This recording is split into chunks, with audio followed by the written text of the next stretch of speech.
Prayer. Father, we love you and we thank you for everything you do. We thank you for how good you are, God. Even when we don't deserve your love, you still give it to us. God, I ask for you to move today. Even though it's a small group of people, God, I know that two or more are gathered, you're going to be here. So I ask for you to be with us today. I ask for you to set a fire in our hearts. I ask for you to speak through me what you have spoken in me, God. We love you and we thank you. Amen. So, it's been a while since I talked about me. So let's go back and talking about things that I kind of like. So, am I the only one here that likes the cute dog movies that they make? They make hundreds of them. There's more dog movies than there probably are people on planet Earth, right? They're like little cute dog movies where, yeah, I was thinking of Reno and writing this. They're little cute dog movies where normally it's like the people in the movie gets the dog when they're little, and the dog starts growing up and they get in shenanigans and they tear stuff up and they poop in the house, they pee in the house. You get to see all of it, you laugh, ha ha ha.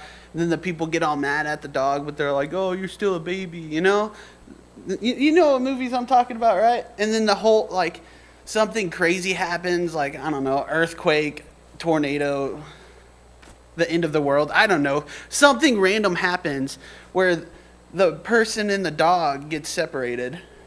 And the whole movie for the next hour and a half is going over what the dog goes through and what animals that it meets and, how rough his life is through all of this. And then at the end of the movie, they always find the people and, everyone is happy, And then Rena starts crying because anytime a movie has a dog in it, she just cries. I don't know where I was at. See, like, I don't know about y'all, but my mood during those movies is so up and down. Like, I get so, it's like a roller coaster to me. Like, I feel like I'm bipolar when I'm watching the movie, Where, like, especially when the dog runs away. The dog runs away from the human, and then, like, every rough thing happens to him. And then your heart's like, "Oh, like, I'm so sorry, you're so cute." But then on the other side, you're like, you kind of deserve it because you ran away in the first place, So, like, I'm so up and down during those movies. But I'm going to try to turn this back to the Bible, so trust me, I'm not going to talk about this for 40 minutes, okay?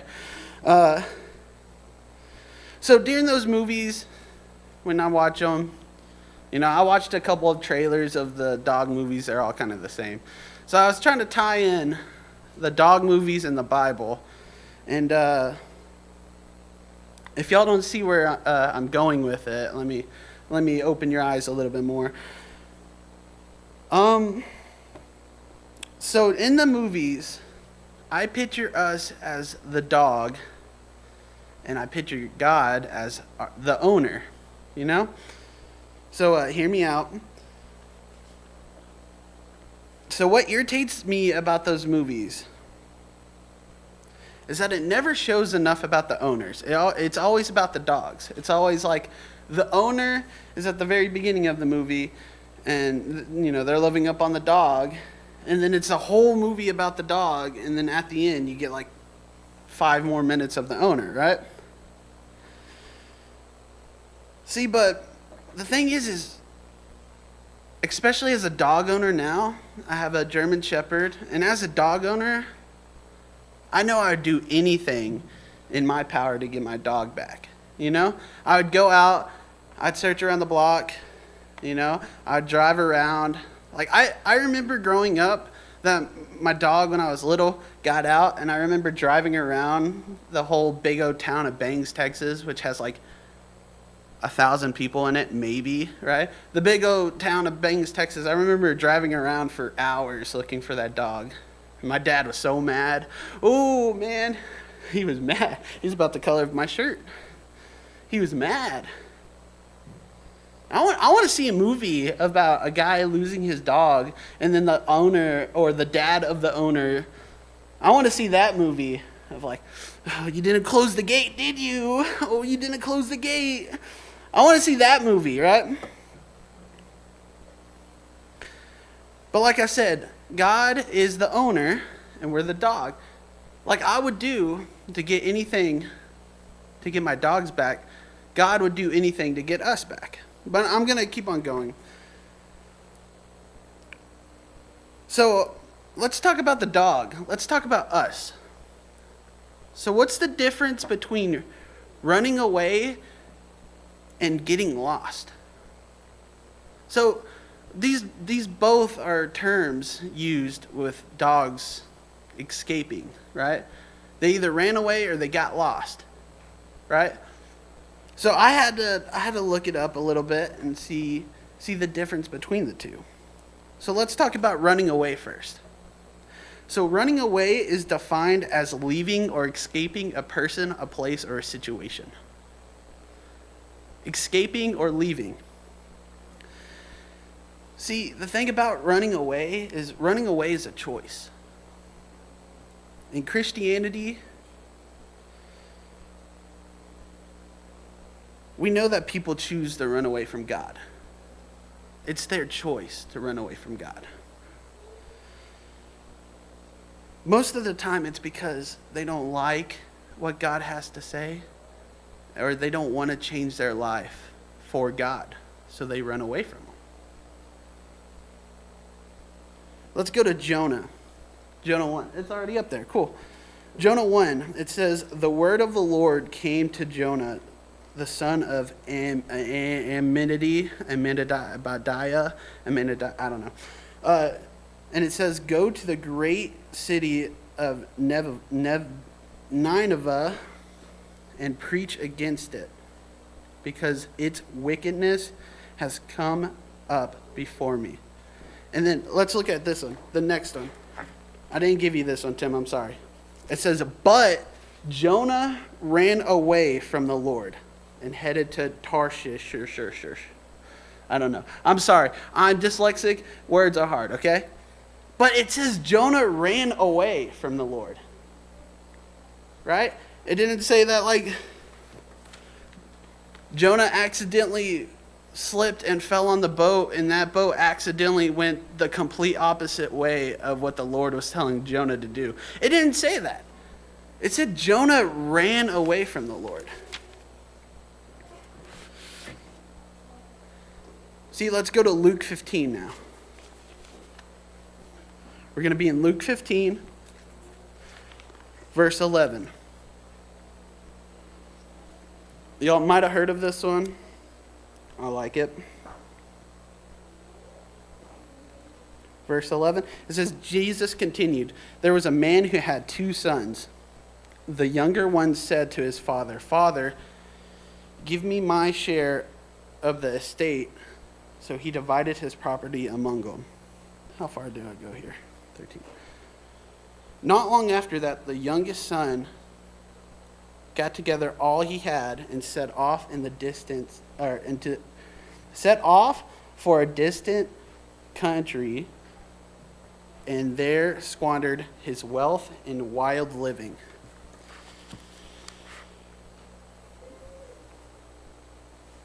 He ran away. He got what he was owed by his father, his estate, and he ran away. And it was his choice to run away. But remember that. I'm going to come back to it. See, about what's crazy about runaways is that runaways are always willing to go farther and farther from their families or from, whoever they're living with. Until they hit the lowest point of their lives. They run out of money, they don't have a house to live in. they're at their lowest point. They run out of food, they're starving. See, let's continue. Luke 15:14 now. It's a little bit farther down. It's actually the next line. It says, after that, he has spent everything. After he has spent everything, there was a severe famine in the whole country, and he began to be in need. So he went and he hired himself out to a citizen of that country who sent him into the fields to feed pigs. How far did I go? 17? He longed to fill his stomach with the pods that the pigs were eating out of, but no one gave him anything. So this kid had a good life with his father. He was in a good spot. His father took care of him. He was the younger of the two. His father took care of him, but he ran away. Right? He ran away, and then he did what a lot of, teenagers, 20-year-olds do. And he went partying, and he spent all his money. Then after that, instead of going home, he decided, I need to take care of myself. So he got a job feeding pigs. Instead of going back to his house, where he was taken care of, he ended up feeding pigs, right? And then he got so low that he wanted to eat the food that the pigs were eating. Have you ever seen what pigs eat? It doesn't look appetizing. And I know, I'm a big boy. Anything looks appetizing. It doesn't look appetizing. It's like trash. That's what people feed their pigs nowadays. It's trash. It's everything that you don't want. He was so hungry that he wanted to eat the pig's food. But no one gave him anything. Heck, it took Jonah to be in the belly of a giant fish for him to be like, something's not right. Right? This guy wants to eat pig's food, and then Jonah is in a fish, like they say whale. I like to say whale. He's in a whale belly, and then something came, light bulb above him, and it says, just something isn't right. Something isn't clicking here. I don't know what it is. It's almost like I ran from the Lord or something. I don't know.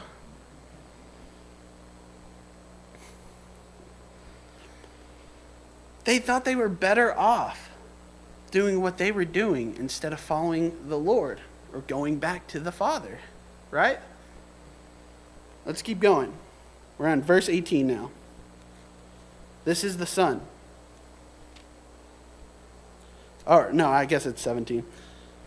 When he came to his senses, he said, "How many of my father's hired servants had food to spare, and I'm here starving to death? I will set out and go back to my father and say to him, Father, I have sinned against heaven and against you. I am no longer worthy to call you or to be called your son. Make me like one of your hired servants." So he got up and he went back to his father. But while he was still a long ways off, wait, did I stop there? No, I can keep on going. But while he was a long ways off, his father saw him and was filled with compassion for him. He ran to his son, threw his arms around him, and kissed him. The son said to him, "Father, I have sinned against you and against heaven. I am no longer worthy to be called your son." But the father said to his servants, "Quick, bring me the best robe and put it on him. Put a ring on his finger and sandals on his feet. Bring the fattened calf and kill it. Let's have a feast and celebrate. For the son of mine was dead and is alive again. He was lost and now he's found. And they began to celebrate. This is the point that the son was at his very lowest, right? We were just talking about that. Wanting to eat the same thing that the pigs were eating. And then he had like I said, a light bulb moment where he's like, my father's slaves were treated better than this. I can go home, I can apologize to my father, and I could be his slave. Right? What I like about these two stories is the fact that the Bible never talks about the father chasing after the son, as well as it never says in the Bible that God chased after Jonah. You know what I'm talking about? They ran away. It says that they ran away, but it never talks about the father chasing after the son. You know what I'm talking about? I always found that weird, right? It's because both God and the father, they both knew that Jonah and his son needed to know what it was like without them. You see what I'm talking about? The father knew that the son needed to know what it was like without him. It's the same thing when kids leave their family when they're 17, 18 years old. It's going to be rough at first. Sometimes they come back, right? They needed to know what it was like to be independent.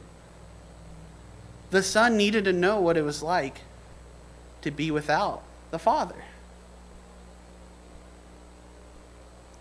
Have you ever heard of the phrase, you don't know what you have until it's gone? That's so true, isn't it? You don't know what it's like, or you don't know what you have until it's gone. The son didn't know what he had until it was gone. He had money, he had the father's estate. He didn't have the father, though. Right? Then he tried to do what he wanted to do, and it didn't go well. He lost all his money. He wanted to eat what the pigs were eating where he worked. He didn't know what he had until it was gone. Let's talk about being lost now. Being lost is defined as being unable to find one's way. And I've talked about this before. I always think of it as being dropped in the middle of a forest. Have you ever seen the survival shows? Where like they drop them off in the middle of nowhere and they're like, good luck, you know? But we're going to have 16 cameras around you. But you're all alone. Yeah, okay, right.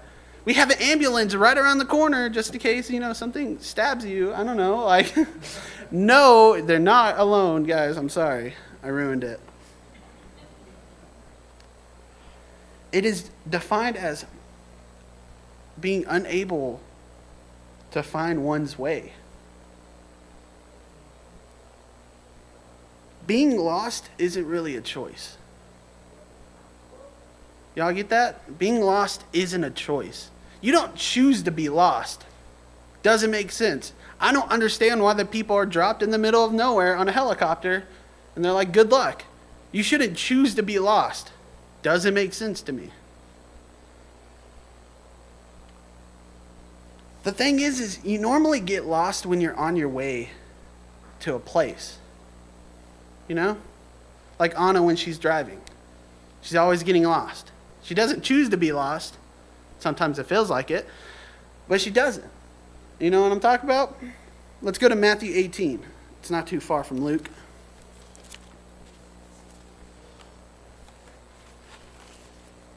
Now this one's a good one. I like this one.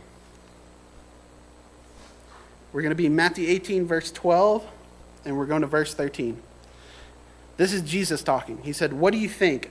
If a man owns 100 sheep and one of them wanders away, will he not leave the 99 on the hill and go looking for the one wandering off? And if he finds it, Truly, I tell you, he's happier than the one sheep, or about the one sheep, than the 99 that didn't wander off. 99 or 100 sheep, one goes off. Do do do do do. Sheep are dumb, wanders off, and he'll leave the majority for that one, right? So you know me, I have to look up some weird stuff about sheep and find out more things about sheep that I probably should know. But I looked up reasons why sheep normally get lost. Because it's a thing where it's like, oh, sheep are dumb and they get lost, which is not always true. One really caught my eye when I was reading it. It says that sheep don't really walk straight. They don't walk straight. And I'm like, that doesn't make any sense. I had to look that up, right? And it says because of where their eyes are located on their heads, that it's hard for them to keep balance. And then when they're on hills and mountains, then the wind blows them and they can't keep balance. So they start wobbling off to the side. It's like someone trying to take the sobriety test on the side of the road, and they're not going to pass it, right? They're like, you see what I'm talking about? They start wandering off by themselves. And then I start thinking, wow, that sounds kind of like us. Let's go to Matthew 14. I promise this is the last one. Matthew 14:25. Matthew 14:25, it says, shortly before dawn, Jesus went out to them walking on the lake. By the way, the disciples are on a boat. Jesus is walking on water. Pretty cool stuff, right? Walking on the lake. When the disciples saw him walking on the lake, they were terrified. It was a ghost. Or it's a ghost, they said, crying out in fear. But Jesus immediately said to them, take courage. It is I. Do not be afraid. Lord, if it is you, Peter replies, then tell me to come to you on the water. Come, he said. Then Peter got down out of the boat, walked on the water, and came towards Jesus. But then he saw the wind and was afraid and began to sink, crying out, Lord, save me. So my man Peter, the brave man he is, wanted to go walk out with Jesus. Climbs out of the boat, and he starts walking on water. But the thing is, in some verses, it says that he takes his eyes off of Jesus. He's looking at Jesus. He's walking towards Jesus, and things are distracting him. He's getting scared. The wind, it says in this one, the wind, he saw the wind and he was afraid. In other verses, it says he took his eyes off of Jesus and then he began to drown. He took his eyes off of Jesus. Does that sound familiar? About where their eyes are. They can't focus that well. Then they start veering off of the path they were going on. I don't know, it might just be me. That sounds like a sheep. They're looking at something, but because of how their eyes are, they're moving off, and they're not going towards the path they're looking at.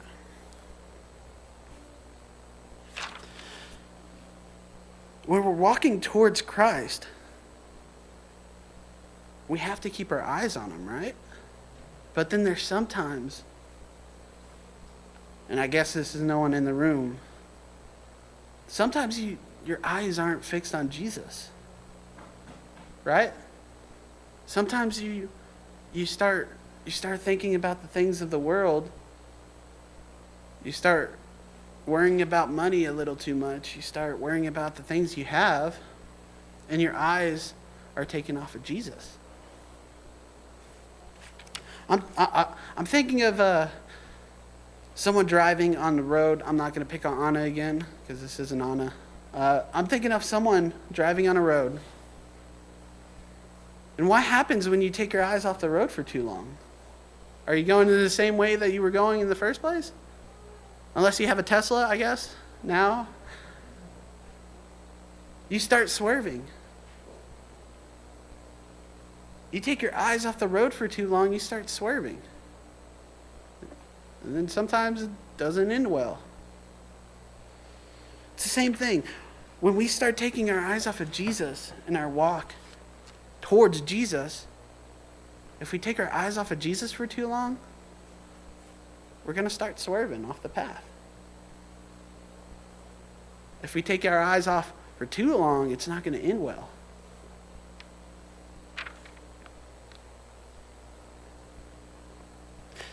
Let's go back to Matthew 18. You don't have to put it up there. I'm just going to talk about it.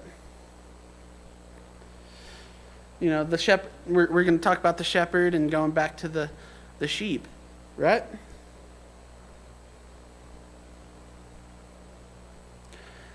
That's what's cool about Matthew 18 is that it says that the shepherd will go and look for it. It will pursue it. Not like the other two where they're there, but they're not going to chase after the sun. It says that the shepherd will go into the mountains and search for the sheep. So you're probably asking to yourself, what does this have to do with me? Well, there's once in your life that you've gone off the road a little bit. Or will go off the road a little bit.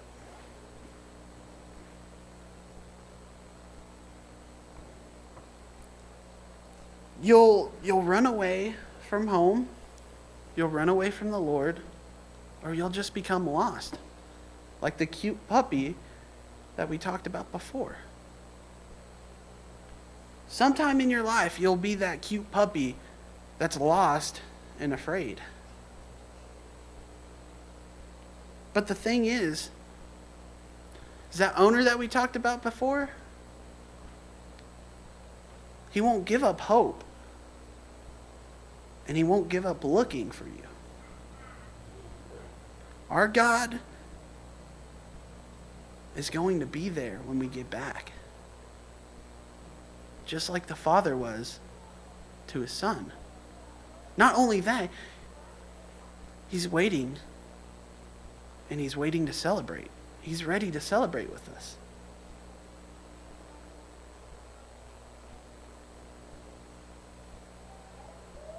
Our God is willing to go into the mountains and looking. He's willing to leave the majority for us. He will never give up.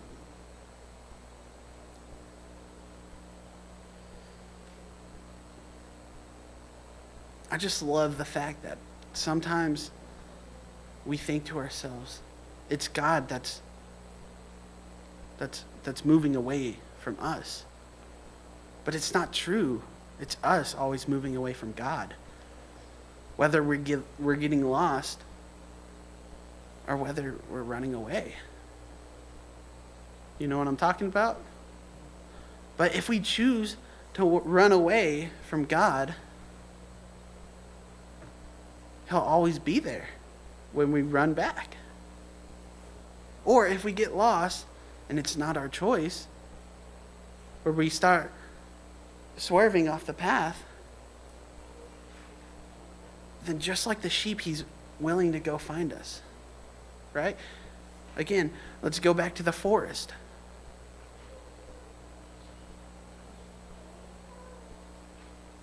He's willing to go into the jungle, into the forest, looking for us when we're lost.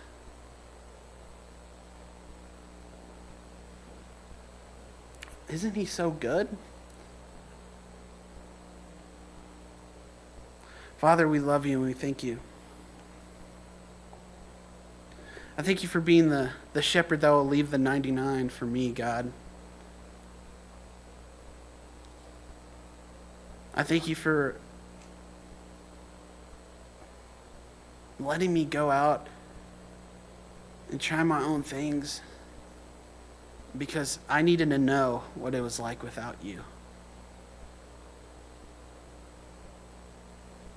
God, I ask for the people in this room. Go find the people that are lost or the people that are running away from you.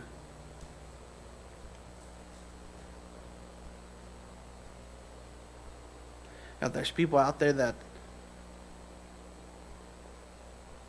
is stuck in the forest, in the dark, scary forest, and they have no way out.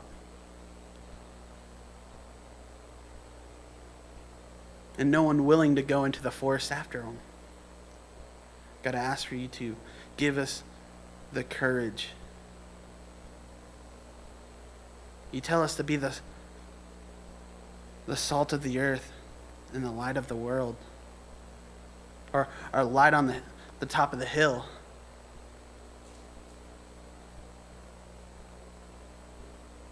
I ask for you to give us the fire in our hearts. That those people are the people that you want us to go get. I ask for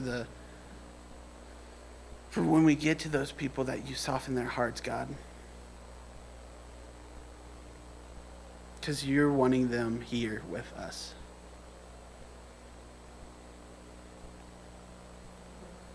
I ask for you to let us be open to the people that are willing to come, God.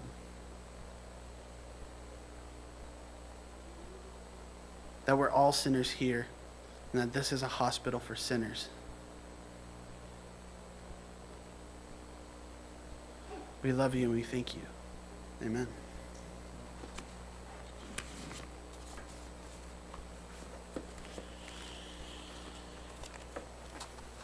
Y'all are dismissed now, I guess.